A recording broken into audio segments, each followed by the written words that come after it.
6e. Alors, guerre des mots et violence politique en Côte d'Ivoire. Il s'agit pour moi de partager justement cette expérience-là de la Côte d'Ivoire, notamment en ce qui concerne le rôle des médias. Le rôle des médias dans la crise ivoirienne. Je n'ai certainement pas de recette parce que malheureusement, la situation en Côte d'Ivoire n'est pas encore stable. Si la vie reprend, la question de la réconciliation reste encore un grand chantier à défricher. C'est vrai que dernièrement, on a assisté à la remise du rapport de la CDV au président de la République, mais ce rapport rappelle une fois de plus l'immense travail qui reste à faire. Alors, pour comprendre justement ce rôle-là que les médias ont joué dans la crise ivoirienne, qui est très critique d'ailleurs, parce que tout le monde en Côte d'Ivoire, que ce soit les populations, les acteurs politiques, la communauté internationale, tout le monde a justement dénoncé ce rôle-là, très négatif de la presse en Côte d'Ivoire. La prise de parole qui n'a pas participé à apaiser les cœurs, mais qui a participé à exacerber les tensions, à dresser les populations, les communautés les unes contre les autres.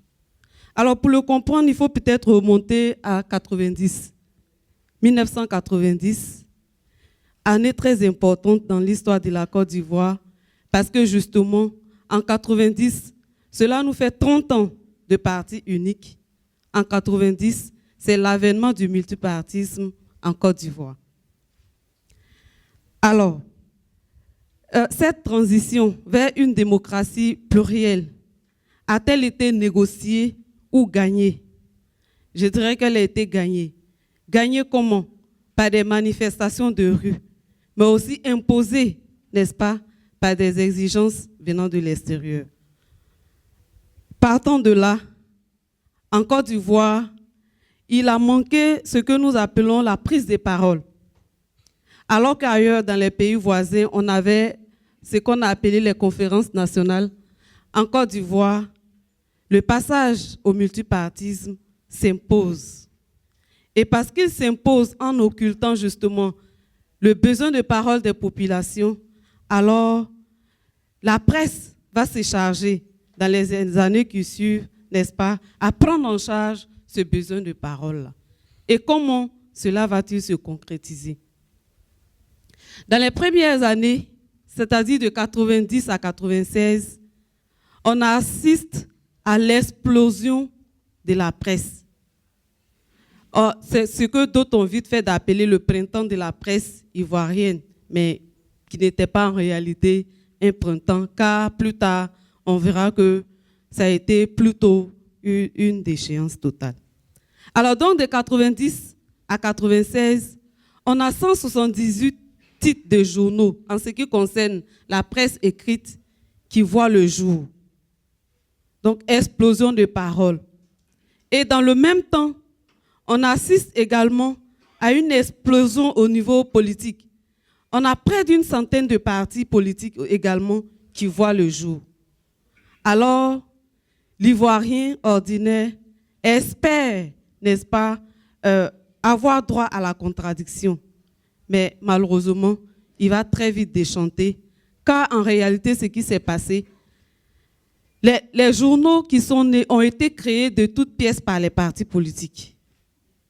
Et donc, en lieu et place d'une prise de parole qui fait place à la contradiction, à des questions d'intérêt national, c'est plutôt les mots d'ordre des partis politiques qui sont pris en charge par la presse.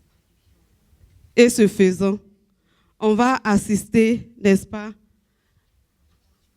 progressivement à la mise à jour d'un certain nombre de questions qui n'avaient pas été, n'est-ce pas, mises à débat jusque-là. Quand le vieux meurt, Félix Houphouët-Boigny, comme nous l'appelons chez nous, en 93, c'est Bédié, le président Bédié qui vient au pouvoir. Et très rapidement, il va créer le concept de l'ivoirité. Le concept de l'ivoirité qui, au plan culturel, va désigner ce qui est propre à l'ivoirien. ce qui peut différencier l'Ivoirien du Tunisien, de l'Algérien, du Malien, du Burkinabé, etc. Mais au niveau économique, on verra très vite un biais, car l'ivoirité va désigner un système économique appartenant aux seuls Ivoiriens, mais surtout des Ivoiriens multiséculaires, nés eux-mêmes Ivoiriens, etc., etc. Alors, la presse, toute une polémique va se créer au sein de la presse, et la nationalité de l'actuel président sera mise à débat, remise en cause, et avec lui, tous les ressortissants du Nord, et avec eux, les ressortissants des pays voisins. La question de l'étranger sera mise à jour et l'étranger sera présenté comme celui-là même qui est à la base de tous les maux, à travers la presse.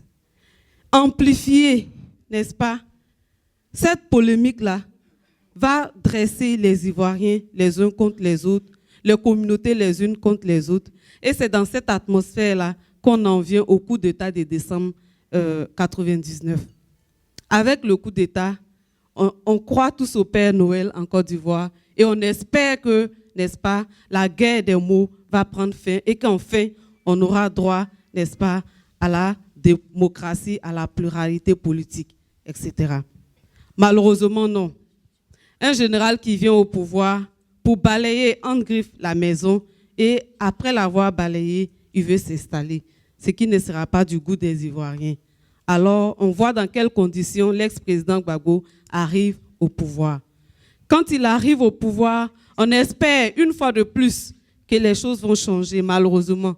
La guerre des mots reprend de plus belle. Dans la presse, des injures, jusqu'à l'incitation à la violence, au crime, au meurtre, vont avoir lieu dans la presse. J'avais prévu de lire pour vous quelques morceaux choisis, mais malheureusement, par rapport au temps, je pense que je vais passer. Mais dans la presse, les leaders politiques notamment, quand on prend les 4 grands leaders, on prend le président, l'actuel président, on prend Laurent Gbagbo, on prend le président Bédié, on prend le général Guéhi, auteur du coup d'État de 1999, tous ceux-là seront présentés comme des dangers pour la Côte d'Ivoire, comme des dangers pour, n'est-ce pas, les Ivoiriens. Alassane sera présenté comme un gangster, un corrompu, un étranger qui veut mettre le feu, n'est-ce pas, à la Côte d'Ivoire. Guéhi sera présenté comme un enfant de la rue. Bédié, alors lui pratiquement, sa nudité sera mise à nu, n'est-ce pas, dans la presse ivoirienne à travers des images très très choquantes et très fortes. Gbagbo et ses ministres seront présentés comme de gros incapables, des personnes complexées, des petits apprentis politiciens, refondateurs, etc., etc. Des mots qui, au lieu d'apaiser, n'est-ce pas, dressent les Ivoiriens les uns contre les autres. Et c'est dans cette atmosphère des guéguerres, des mots, qu'on en vient également à la crise de 2009, dans la nuit du 19 septembre. Et alors, suite à cela, plusieurs accords vont être signés dans la recherche de la paix. Et une fois de plus, là où l'Ivoirien s'attendra, n'est-ce pas, à une lecture équilibrée, n'est-ce pas, de cette information, ça sera le travestissement, n'est-ce pas, des différents accords. Des Marcoussis à Ouagadougou, en passant par Accra, Lomé, Pretoria et autres, chaque camp viendra présenter les accords politiques selon la chapelle politique. Les journalistes, de quelque bord qu'ils soient, ils présenteront, n'est-ce pas, ces accords-là comme une victoire. D'abord comme une victoire, après comme un complot, après comme étant la faute à celui d'en face, n'est-ce pas? On ne voit pas soi-même sa faute, la violence que nous-mêmes nous créons, comme le disait le précédent, mon voisin d'à côté, n'est-ce pas? Mais on voit plutôt la paille dans l'œil de l'autre, etc., etc. Bref, cette guerre des mots va nous conduire inévitablement à 2004. 2004 également, qui est encore une année très importante dans l'histoire de la Côte d'Ivoire, puisqu'en 2004, on va assister à la rupture du cessez-le-feu qui avait été jusque-là signé entre les protagonistes. Et au niveau de la presse, la RTI va entrer en action. La radio-télévision ivoirienne va entrer en action à travers des appels directs à l'usage de la violence sur les antennes. Et ces appels à l'usage de la violence, au crime, etc., seront repris à travers les radios locales, aussi bien dans la langue officielle qu'en langue locale. Et cela a donné, n'est-ce pas, les différentes violences que nous avons connues dans le pays. Malgré les dénonciations, malgré la résolution 1572 de l'ONU concernant les médias de la haine, malheureusement, je le disais, alors la guerre des mots va continuer. Et pendant la campagne électorale, la guerre des mots reprend de plus belle, chacun proclamant déjà sa victoire, tant bien même que les élections n'avaient pas encore lieu. Chacun étant sûr de gagner et ayant déjà proclamé les résultats, alors on connaît la suite. Quand arrivent enfin les élections et qu'il faut proclamer les résultats, on a 2 personnes qui sont désignées comme vainqueurs, n'est-ce pas, pour diriger le pays. Malheureusement, toute cette violence dont je viens de parler va monter, dresser les Ivoiriens les uns contre les autres. Et au-delà des violences qu'on observe entre les groupes armés, les communautés vont s'affronter les unes les autres. Et aujourd'hui, en Côte d'Ivoire, comme je le disais tout à l'heure, la réconciliation est encore au point mort. Aujourd'hui, la cristallisation persiste, des 2 camps persiste. Et les populations sont meurtries, blessées. Les blessures sont énormes. Et nous, en tant qu'ONG, en tant qu'initiative citoyenne, le travail que nous faisons, c'est de justement travailler à la restauration du dialogue intercommunautaire. Parce que malheureusement, le dialogue a été rompu entre les différentes communautés qui existent dans le pays. Qu'elles soient communautés ethniques ou religieuses, il n'y a plus réellement de dialogue en tant que tel. Et nous essayons, tant bien que mal, de remettre ensemble ces populations pour qu'elles puissent réapprendre à se parler, discuter des questions importantes du pays, telles que la question foncière, qui a été également manipulée, instrumentalisée pendant la crise, justement par les médias et par les prises de parole également des hommes politiques pour opposer les Ivoiriens les uns contre les autres. Donc, restaurer le dialogue intercommunautaire, mais avant ces dialogues intercommunautaires, nous procédons également à la prise en charge psychosociale des populations. Parce que comme je le disais tout à l'heure, les blessures sont nombreuses.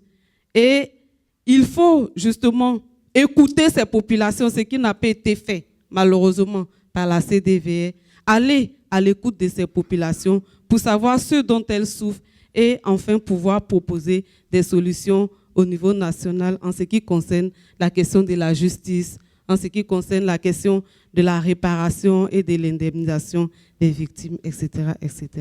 Je veux me limiter à là, tout en espérant que les questions me permettront de revenir dans des détails pour pouvoir nous aider à la réflexion. Je vous remercie.